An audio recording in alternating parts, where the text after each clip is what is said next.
What's up, everyone? My name is Raz. If you are new here, welcome. If you are not new here, welcome back.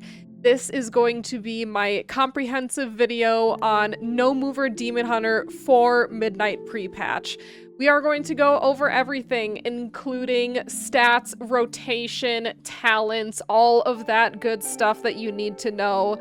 We are going to go into a little bit of detail here, but we are also going to keep it nice and simple and high level for you, just for you to get started in Midnight Prepatch. I am making this guide because I am best known for my No Mover Demon Hunter content and just simpler talent builds for Demon Hunter in general, as that is just the style that I prefer to play. If you like to play Mover, that's great for you, but this video might not be for you because we are going to be going over everything No Mover. Now, before we get started, I will note that the No Mover talents this season are not best in slot, but that is okay as long as you are not a world first raider or going for world record keys. You can run No Mover. Now, we do not have sims yet, but it is estimated that No Mover talents are only going to be a couple of percentages behind. It's really not until the key range of 19 or higher that you really have to start worrying about composition and best in slot talents and all that other sort of stuff. So if you are like me and you are not a fan of mover talents and you would like a guide on no mover stuff, keep watching. All right, so let's first talk about kind of the talents and what's changed for Havoc Demon Hunter. So I think the major change that we all know about is Havoc Demon Hunter no longer has sigils. This has simplified our gameplay a lot more, especially for Aldrachi Reaver, which we will go over the rotation for Aldrachi Reaver and Felsguard later on in the video, but that is kind of the biggest change that has happened. The gameplay has just simplified much more. As far as gear goes, when it comes to gear, it's going to be the same as before. You're going to want to be most mindful of stacking crit mastery, but I must emphasize that please do not stress over these. We're talking about minuscule percentages of damage. I definitely ran high mastery. That's just how it worked out for me in War Within Season 3. I had very unusually high mastery, and you know what? It was fine. Just as long as your highest stats are crit mastery, just don't stress about the minuscule little details of that. Now for trinkets, if you want to, you can follow the trinket bis guide on Wowhead. However, I prefer to run double passive, and I also prefer to not run astral antenna just because the picking up of the orbs and that whole mini game, I don't trust it. So I just run empowering crystal of Anubikaj and the Arakara Sackbrood. Double passive, nice and easy, and that also just simplifies things even more. I don't have to worry about playing around certain trinkets. I can just put these on and I can move on with my life. Alrighty, let's go over talents and rotation. We're gonna start off with Mythic Plus, and we are starting off with Felsguard. So this is the Felsguard Mythic Plus build. This is the same build that I imported from Wowhead. It is essentially the same as what we were running last season. Not really much has changed. Now, this is technically a low mover build because there is initiative here. However, I almost never press Vengeful Retreat unless I'm feeling spicy.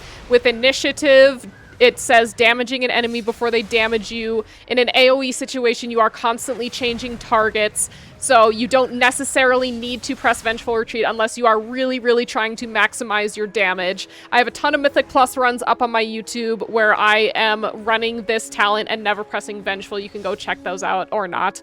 In my previous videos, I have said that I am not really all that good at going over rotation. That still stands true to this day. I did make an attempt, okay? So editing Raz is gonna come in here and is going to do the rotation for Felsguard Mythic Plus. All right, friends, it is editing Raz here. So one thing I would like to note about the Felsguard Mythic Plus opener is if we look at the opener sequence here, it opens with Blade Dance. Now, you need Fury in order to cast Blade Dance or Death Sweep. This opener guide is assuming that you are in an AoE situation where you're pretty much always going to have Fury. Now, when you first start off in a dungeon, obviously you are not going to have that Fury, so in which case you are going to want to cast a Fellblade or maybe an Immo Aura just to build that Fury. But in the meantime, let's get into this rotation, assuming that you are in an AoE situation where you already have Fury.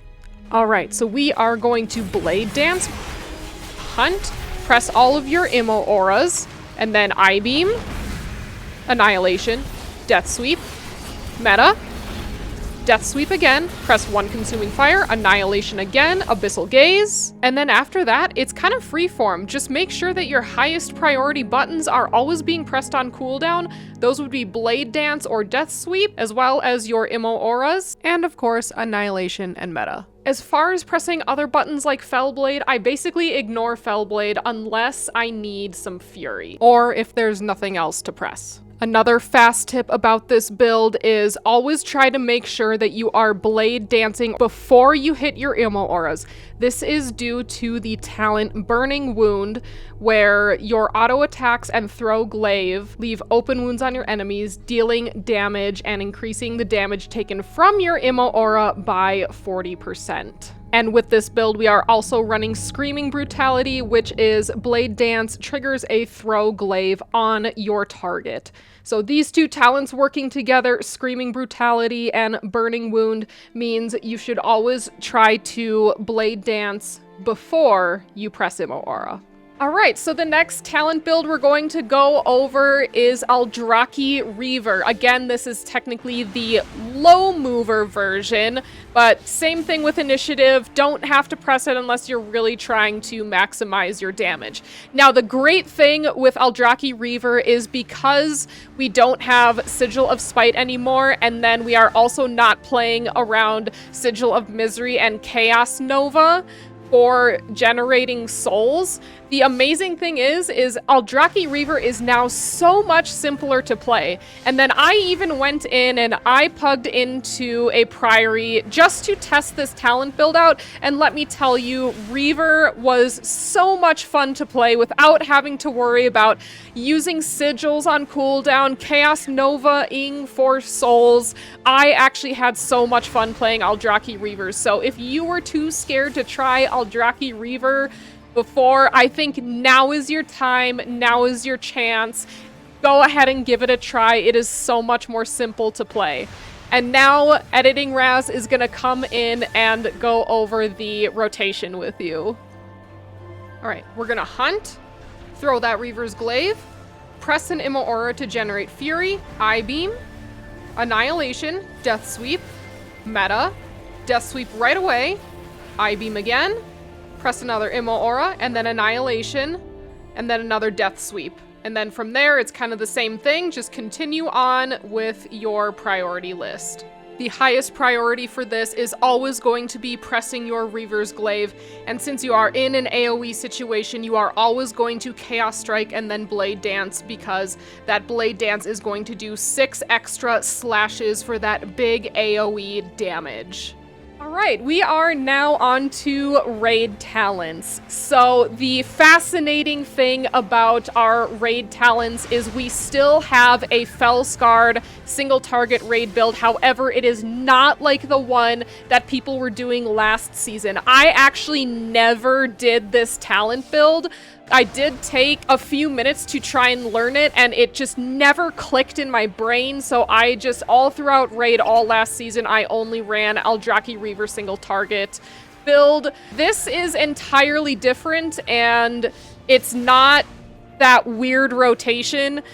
This is almost identical to the Fellscarred Mythic Plus rotation.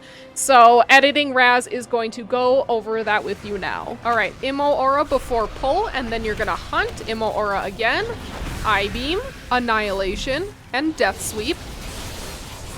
And then Meta, and then you're gonna Death Sweep again, press Consuming Fire, Annihilation, and Abyssal Gaze. And then once again, you're gonna continue on as normal. So yes, very, very similar to the Fellscarred Mythic Plus build. So I have not had a chance to even try this out in Raid, so I actually really don't know how it performs, but I guess we will see what happens. All right, so last but certainly not least, we have the Aldrachi Reaver single target build. Now this one is interesting. If you go to Wowhead, which I will pull up right here. So this one is not going to be under this main raid builds tab. This one I got from right here. You can copy raid no mover right here, and that is where I got this talent build from.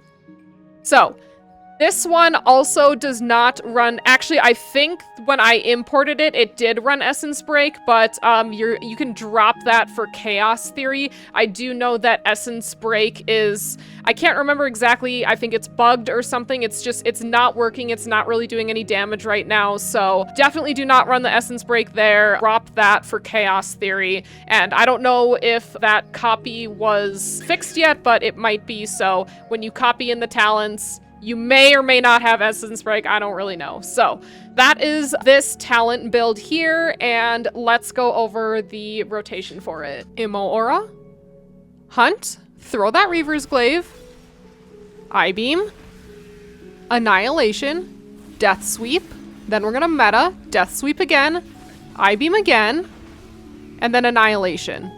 And then again, continue on with your priority. And this talent build is super, super simple. It's identical to the one that I was running for Raid last season, which was a no mover, no essence break Raid build. With the single target build, you also are allowed to Blade Dance and then Chaos Strike for your Reaver's Glaive combo for pure single target damage. Since we no longer have the previous season's tier set, you can certainly do that for extra single target damage if you wish. But there is one thing that I want you all to take away from all of this rotation stuff. A bad global is better than no global. I'll repeat that. A bad global is better than no global. So many people focus so hard on trying to do every single thing perfectly in order every single time. I promise you that is going to be hurting more than it is going to be helping. In a perfect world, yes, we would do our rotations perfectly every time, but the simple fact of the matter is we are all human, and especially in a Mythic Plus and a Raid environment, there's so many moving parts and so many different things happening that you may press something that is technically out of order. And you know what? That is okay. That happens. Just as long as you are prioritizing your high damage buttons, such as your Blade Dance, your Death Sweep, your I-Beam, and obviously your cooldowns. But just remember, try not to sweat it too much. Just always be pressing something. Something is better than nothing. Don't sit there staring at your cooldown manager, wondering what to press next. Just press something, honestly. All right, everyone, thank you so much for watching that. I know that going through rotations is not my strong suit, but what my strong suit is letting you know that it is totally okay to be a no mover. And the reason why I am such a strong advocate for this is I do see a lot of comments out there of folks who do not like playing the mover talents, and some people have even said that they're not really happy that the mover talents are this again. I do plan to make another video when Midnight fully releases going over more no mover stuff. There's gonna be quite a lot going on at Midnight with our new talents and all that. And then I will also be posting my Mythic Plus runs, my raid boss kills, and just random World of Warcraft content that I enjoy. So if that is something that you would like to see, definitely hit that subscribe button. Again, thank you so much for watching, and I hope you have a great rest of your day, night, or wherever you are. Bye! Oh yeah, folks, I also stream on Twitch, and you can find me on all of these socials that are also linked in the description. I am on a little hiatus from streaming for now, but I will be returning and streaming some Midnight Prepatch, and then I will be streaming quite regularly in Midnight as well. All right, bye!